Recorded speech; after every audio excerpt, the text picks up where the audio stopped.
I am the clouds and the lakes. I am the oceans and the rain. I am a river, and I run through everything.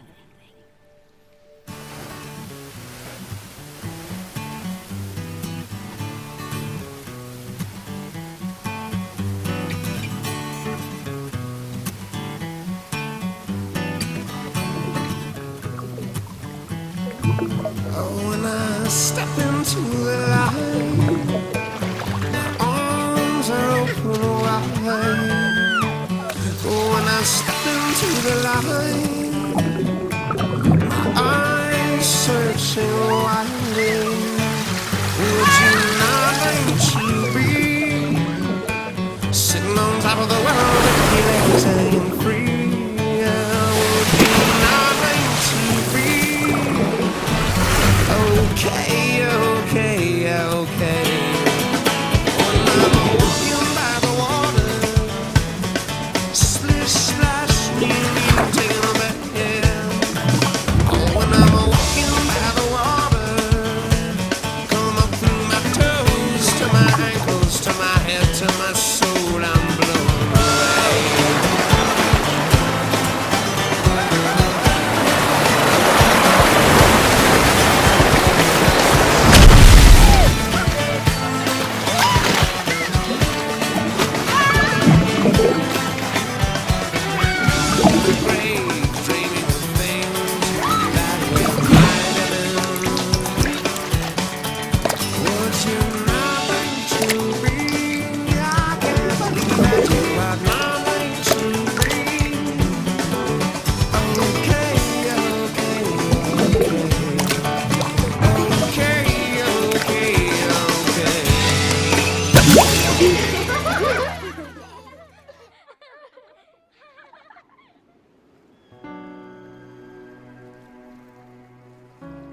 Of all the water on this ocean planet, only a little bit resides in rivers, glaciers, and lakes.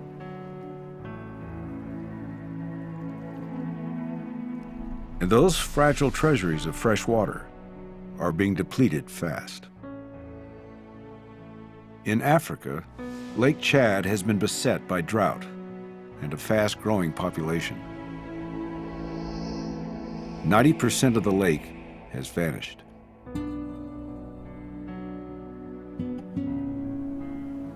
Beneath the American heartland lies a massive underground lake.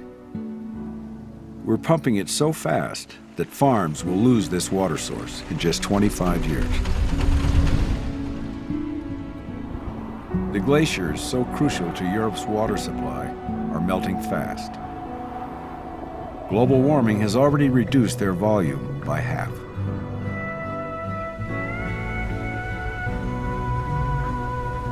In some places, there's still such an abundance of water, it's hard to believe we're running out.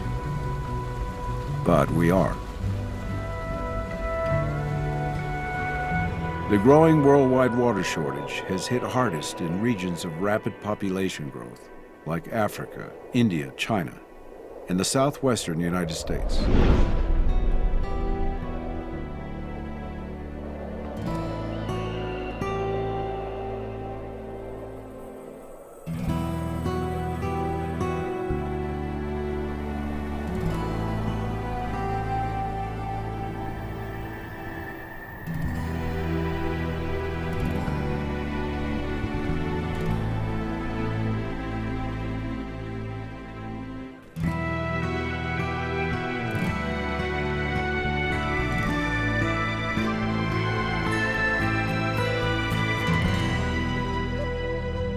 A 1,000 years ago, the Anasazi people built an astonishing civilization here at Chaco Canyon. To farm this desert, the Anasazi taught themselves to store and channel water. But it was only when I got here I saw the stonework that just blew me away. That's why I like to touch the things I write about. Author and anthropologist Wade Davis is writing a book about one of the most threatened rivers in the world, the Colorado. We always want the My friend Shana Watahomegi has a Colorado River in her blood. You have to admire the Anasazi. Living here 1,000 years ago, they built their homes in a place without water. But after thriving for 300 years, the Anasazi were hit with a prolonged drought. That's so beautiful. All these rooms would have been filled with dirt and rocks from the fallen walls. So archaeologists would have People began to starve. Wars broke out. Tons and tons of dirt out of those rooms. As a 50-year drought dragged on, everything just turned to dust, and the Anasazi disappeared.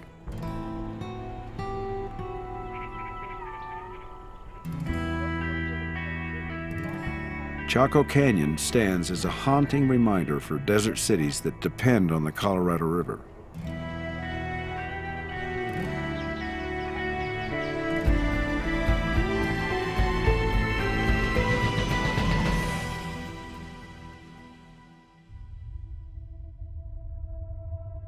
Beginning high in the Rocky Mountains, the Colorado River runs for 1,400 miles. It's the lifeline for 7 western states and Mexico.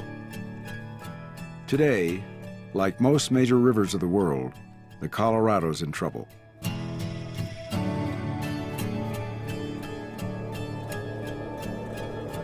"75% of the river's water comes from the snowpack in the Rocky Mountains.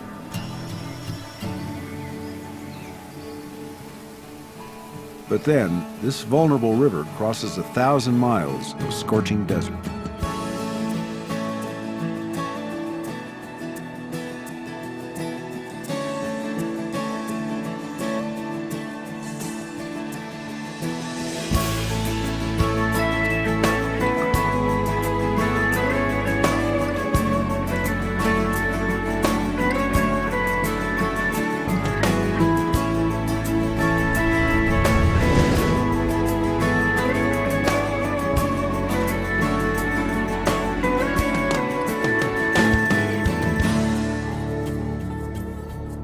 At the entrance of the Grand Canyon, the Colorado is dammed, forming a huge reservoir, Lake Powell.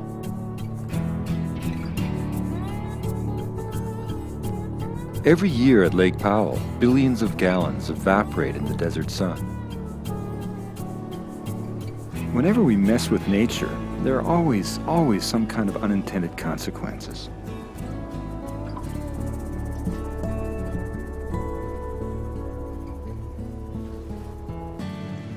Glen Canyon Dam provides clean, cheap electricity.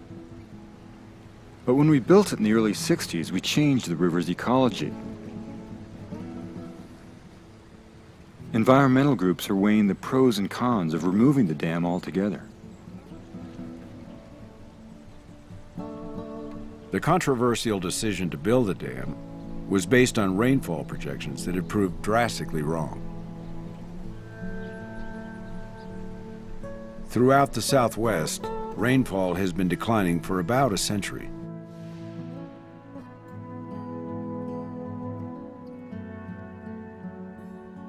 Most scientists expect the so-called dry spell to get even worse in the coming 100 years. Global warming will only intensify the drought.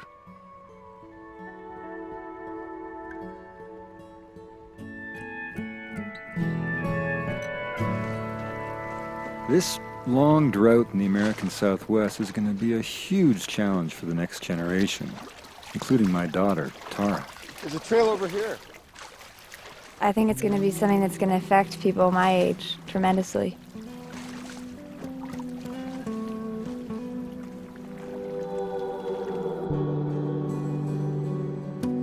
In just 8 years, Lake Powell has lost over half of its volume.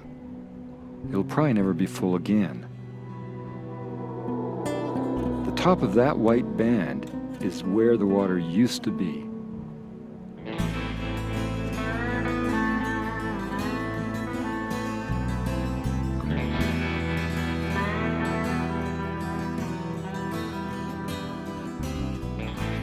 It's not just drought.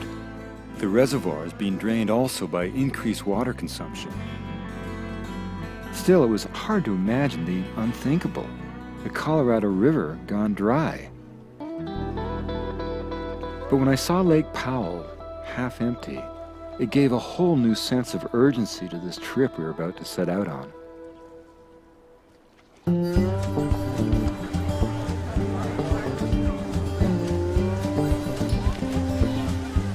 Tara's a bit of a river rat, just like me, and this will probably be our last trip together before she starts college next month. When I was a kid,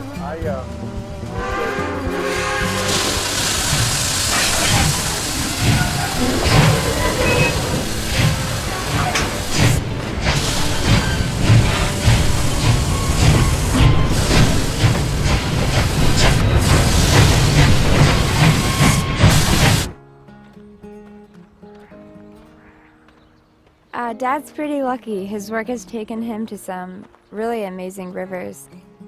I go along every chance I get. got that nice perspective coming down, the river coming down from the... Let's give this a go. The main character of my book is going to be the Colorado River. I hope what I learn about the Colorado is going to shed light on similar problems throughout the world.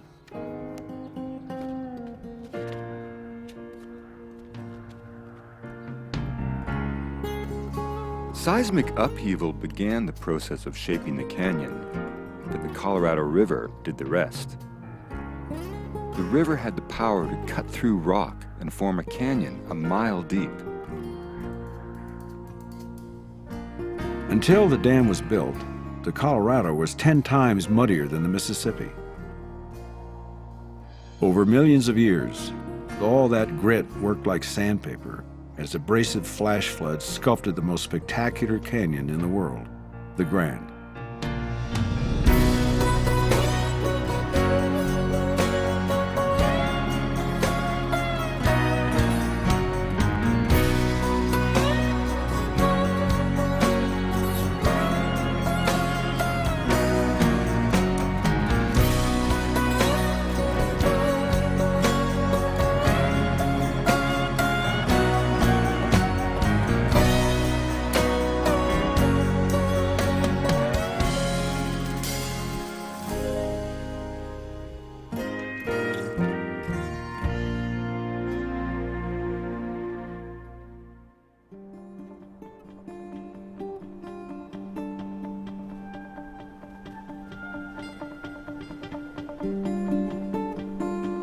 Once you set off in a raft down the Grand Canyon, it's 250 miles. There's only one chance to hike out. Shanna's a park ranger, and she's also the only Native American river guide in the canyon. Open up my hatch and get my hammer and start. In the middle of the rapid? Yeah. My daughter Cree can't wait until she's old enough to come along. She is looking forward to it. Bad as they say? Yeah, it can be, but it's also been I love being on the river and sharing it with my friends. I've swam lava twice. You come out being more of a beautiful person. Hi, Reagan. That'll be great. Thank you. It's a little strange how the continent's muddiest river suddenly turns crystal clear here, just below the Glen Canyon Dam. Don't go too far. All the silt is trapped upstream in Lake Powell. Take that one too. Sure, bring it on down. Thank you much. Summer thunderstorms bring flash floods racing down the canyons and into the river.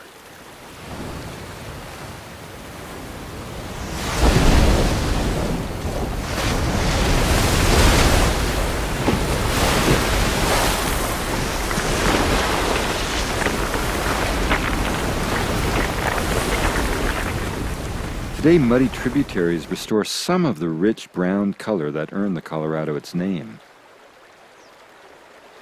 But this river is a far cry from its natural state.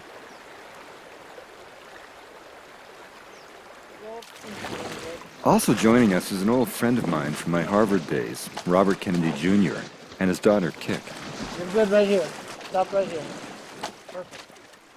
Bobby began the River Conservation Group, Waterkeeper Alliance. My dad's devoted his life to rivers. He is best known for saving the Hudson, but He's actually traveled all around the world helping bring rivers back to health.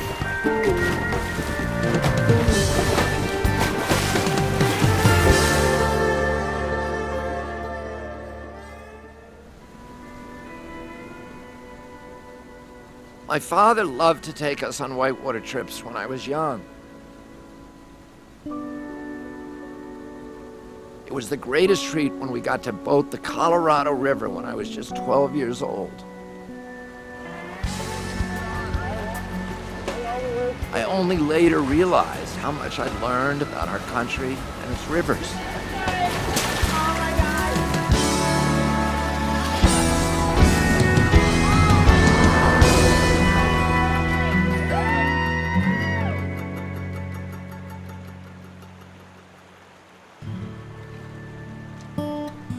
It's hard to believe a river I can throw a stone across can quench the thirst of 30 million people. I mean, there are only so many buckets in this river. At home, we drink water from a tap. But here, we touch the water at the source. We need that touch.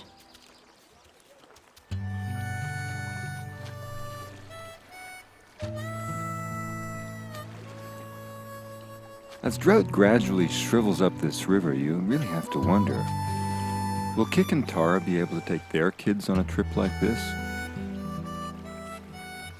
I wanted my daughter Tara to experience the river while she still could.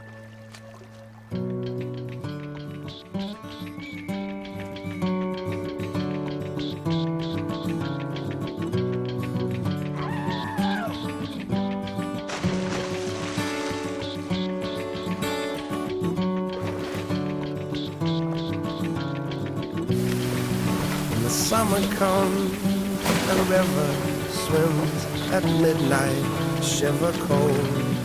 Touch the bottom, you and I, with muddy toes.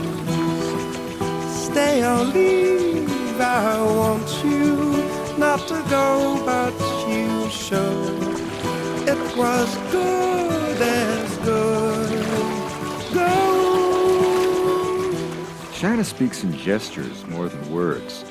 She let me take the oars on her river. That meant a lot. The water's so strong that it's going to pull you out here, so you have to keep Are pulling. these are all standing waves just running down between these falls? Mm-hmm. And these two can flip you.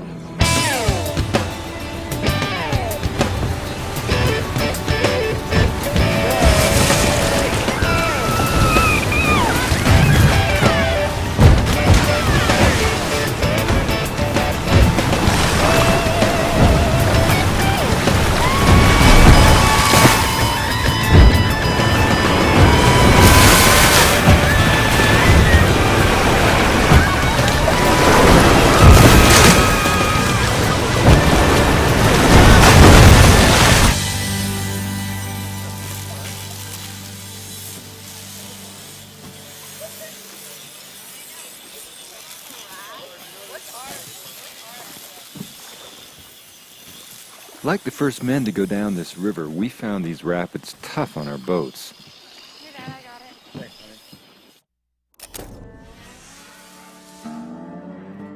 The first explorer to descend the entire length of the Grand Canyon was a one-armed Civil War veteran, John Wesley Powell.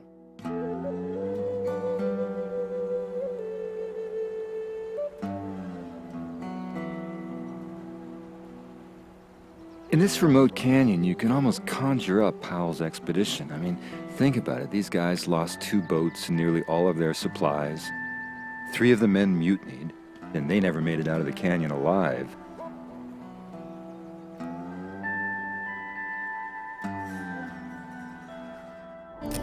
Starting far upstream in 1869, Powell and his team took 99 days to cover 1,000 miles. He did what no one else had even dared to try.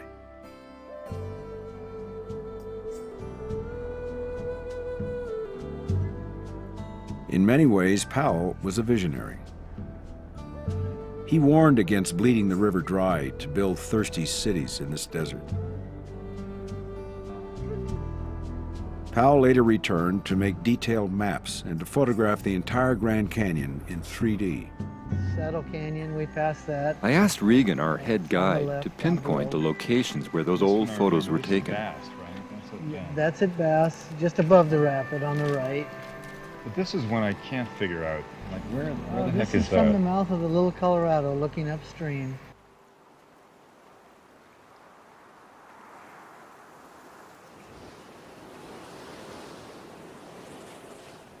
You know, Bobby, I think this is it. To see how the river has changed since Powell was here, Bobby and I searched for the exact spot where the original photograph was taken.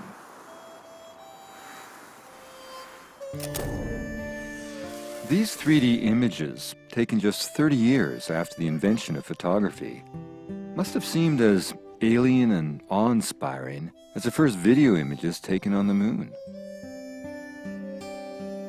We could see that the sandbar on the opposite shore had disappeared.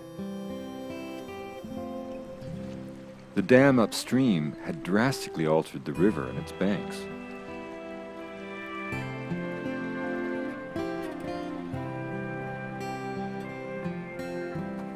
All the way downriver, we kept trying to find the spots where these historic photographs had been taken. That flat-sided rock was a tip-off.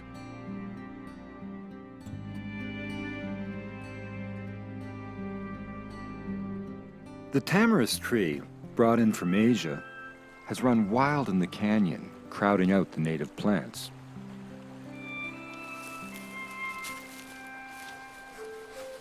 Before the dam, the spring floods used to wash away the vegetation every year. But now, to control tamarisk, park rangers like Shanna have to cut it down and poison its roots. This spot here, maybe just up there in the center.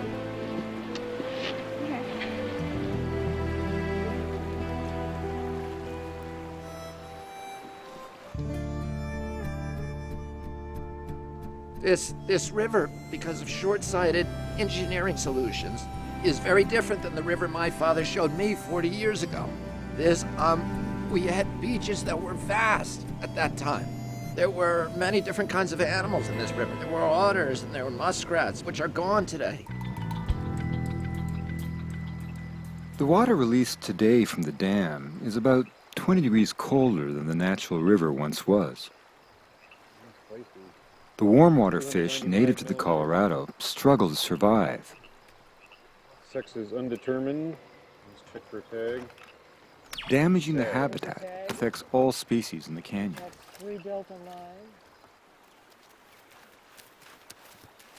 The Gila monster thrives in this arid land because of its unique ability to store water. Oh, wow, look at it. Nice. Dad's so excited to see the Gila monsters here. And rattlesnakes. It blends in perfectly with the desert. They're not dangerous if you don't... Biodiversity isn't just a luxury. We need other species for our own survival. The Anasazi left reminders of the animals that once roamed these riverbanks. But many have vanished along with their habitat. This is not the same river Bobby came down 40 years ago.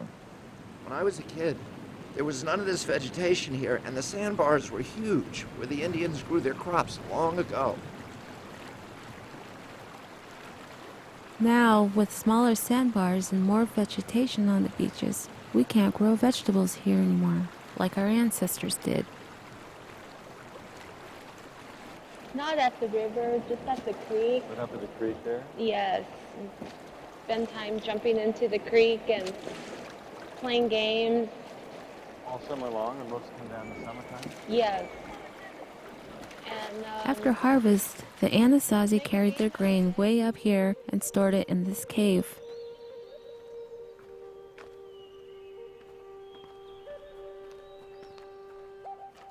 These ancient granaries were abandoned 1,000 years ago. They still remind us of the people who once farmed these riverbanks until their way of life was devastated by drought.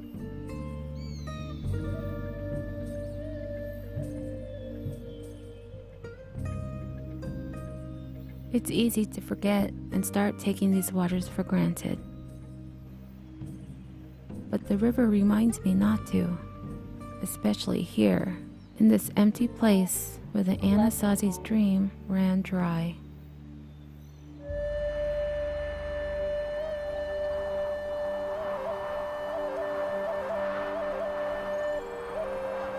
Every day as we went downriver, I kept seeing subtle ways in which the dam had impacted the canyon. But it was still the most hypnotic river trip I'd ever been on.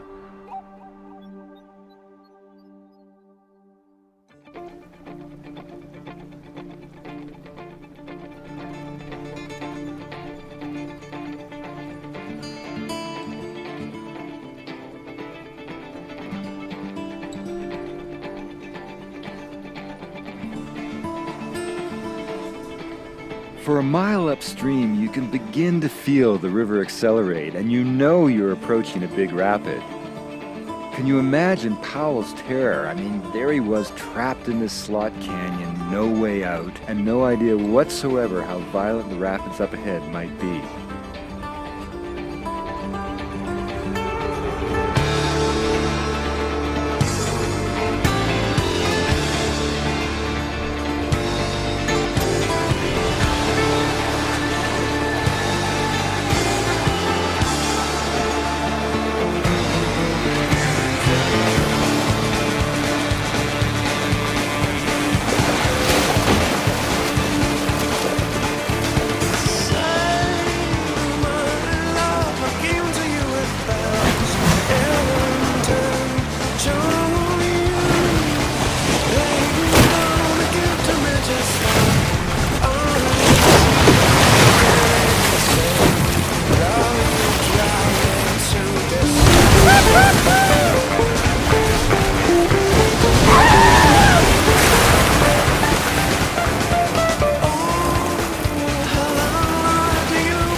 I love my dad, but I'm actually really happy that I learned how to row my own boat.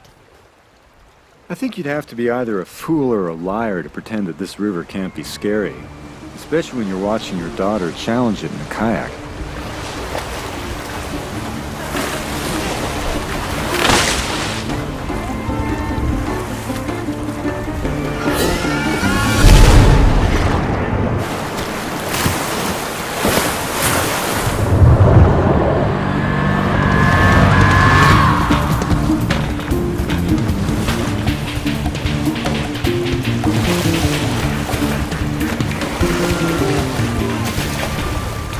Years of experience on rivers. When she flips upside down in a kayak, she knows how to right herself. But when she went over this time, she really had trouble. It comes out of nowhere, and then it's really disorienting when you're under the water, and then at the end you're like, I can't believe I just did that. And it's just really good. I don't know. It's really fun. But you did this kind of one flip, and then you flipped, and then you came back over there. Yeah, no, I know. Oh, you came up great, though. A river can kill you, but to face those dangers and overcome them, the way Tara just did, I think that builds a character and a certain toughness.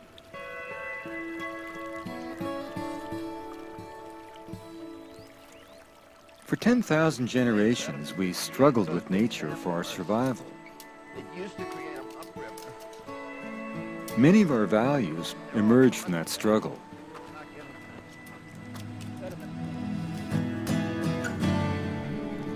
Today, most of us live in cities, but struggling with the river in this remote canyon connects us back to the wild, in a certain way to who we really once were.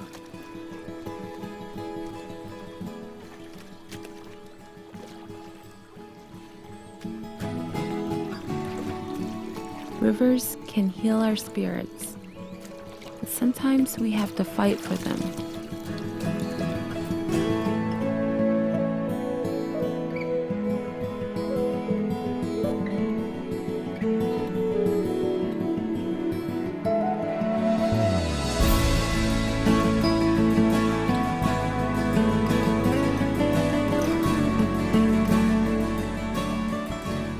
Shanna's tribe is the Havasupai. They've lived in this lush canyon for over 800 years.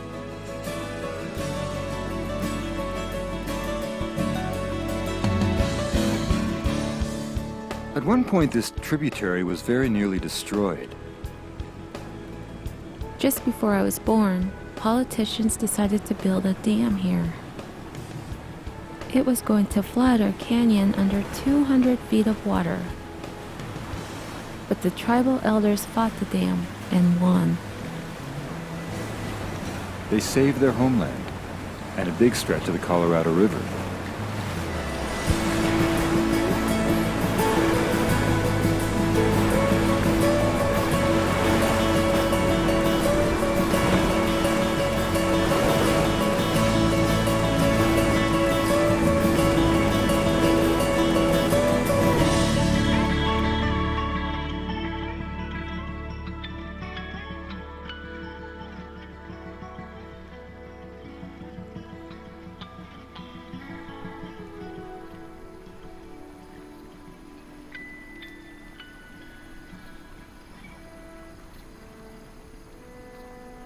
The last night on the river, I didn't sleep much, thinking about what was to come.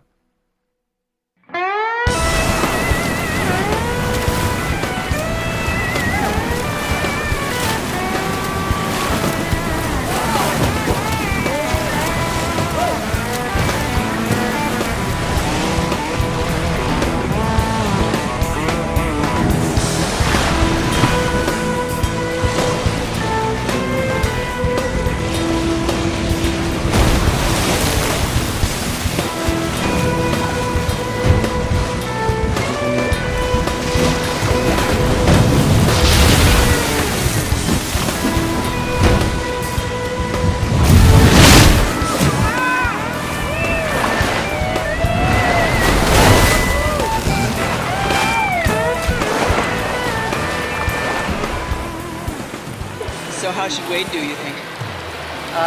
He'll have a wild ride. Of course you're nervous before you do something you've never done before, but that's all the more reason to do it. I took the last raft through lava. All I wanted to do was find the right line and not flip.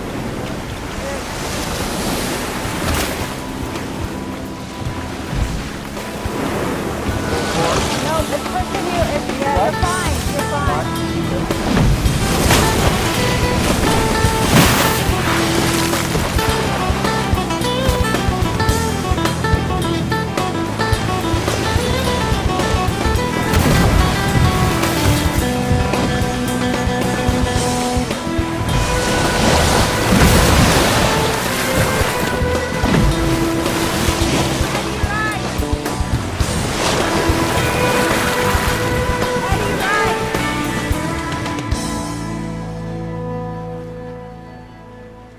Running lava is a rite of passage. When you finally emerge, you're so connected to the river, it's like you're part of it. Shanna is quietly shaping my own thoughts about my book. She's agreed to join me after this river trip to explore other parts of the Colorado. I walk halfway around the world just to sit down by your side. And I would do most anything, girl, to be the apple of your eye.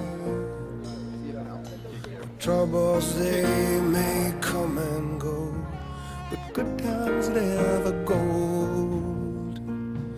If the road gets rocky, girl, just steady as we go. Now the raft trip's behind us, Tara's setting off on a much longer journey. But I was so grateful that before she went off to college, she had a chance to know this great river. We may have changed the shape of the Colorado, but we haven't diminished its ability to shape us. When the storm comes, please shelter me. I don't say a word and you know exactly what I mean. In the darkest times of the shine on me, set me free and keep me steady as we go. So if your heart rings dry, my love, I will fill your cup. And if your load gets heavy, girl, I will lift you up. But troubles, they may come and go, but good times be the gold. So if the road gets rocky, girl, just steady as we go.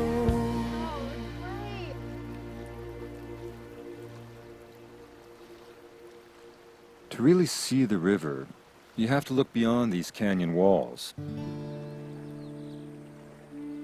The Colorado may look healthy here, but below the Grand Canyon, the river is sick and dying.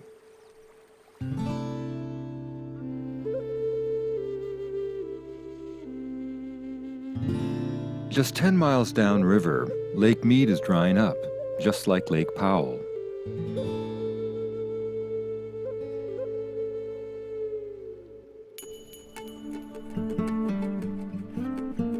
Formed by the Hoover Dam, Lake Mead is the main water source for Las Vegas. But nearly 80% of the Colorado's water is used for growing crops.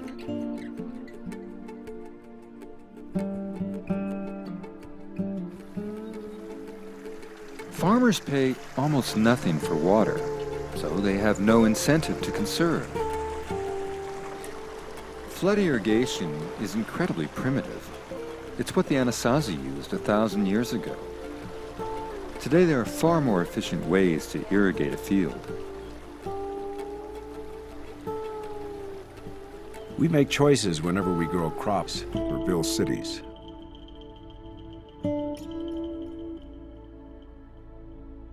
Exploiting the Colorado has made cheap land valuable.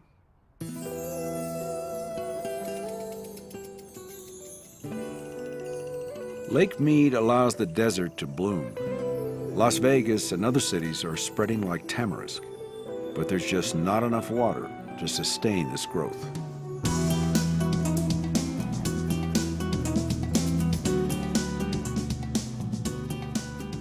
Las Vegas is starting to conserve, but on a per capita basis, few cities use so much water. Mother, Father, please explain to me how this rare world's come to be. A place so full of color yet overflowing, always in black and white, drowning in the waters of ours. Mother, Father, please explain to me how this world has come to be. Our indulgence comes back to haunt us hundreds of miles downriver near Mexico.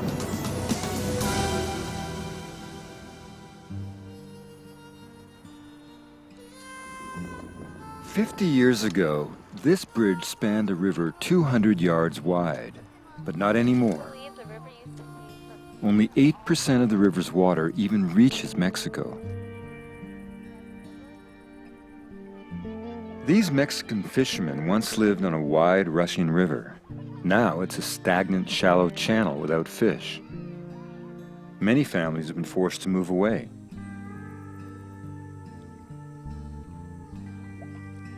As the river approaches its delta, it runs bone dry. The Colorado will never flow to the sea again. But some of the river's greatness remains, waiting to be nursed back to health. Just as Shanna's people protected their beloved canyon home, we can heal the Colorado if we have the will. This river gives us so much. A trip like this inspires you to give something back.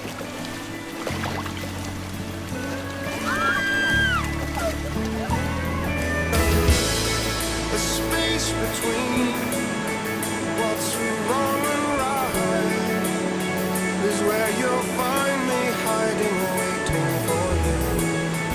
The space between your heart and mine is the space filled with time. The space between. I am the river and the ocean. I am every rain-filled cloud. I am water, and I make this world whole.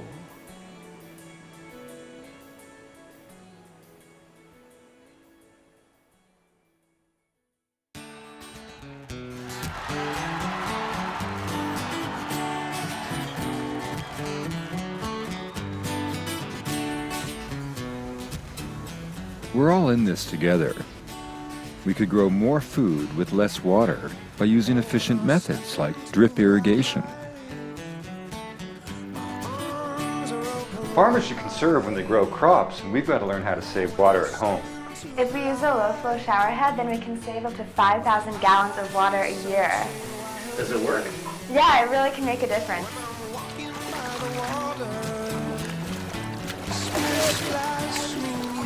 If you use a hose with an on and off nozzle when you're washing your car, you can save 6,000 to 7,000 gallons of water every year. A quarter of household water goes down the toilet. An efficient toilet like this one here can save up to 12,000 gallons a year. It's very cool and it saves water. Use a broom instead of a hose to clean your driveway. Homeowners can replace their thirsty lawns with native adapted plants like these. And you can use smart controls on your sprinklers so you don't overwater.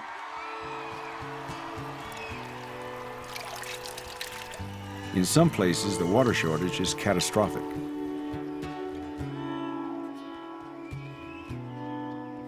Every year in Africa alone, over 1 million children die from the lack of safe drinking water. Yet even here, there are solutions. A 9-year-old boy raised the money to build over 250 wells in African villages, which had never had clean water before.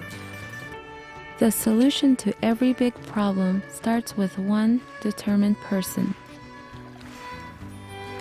Water conservation takes commitment and political will. We've got to make sure the water we save actually stays in the river. For more information, visit our website. It's updated frequently with new ideas and solutions. Check back often. Get involved. Right, Cree? Right.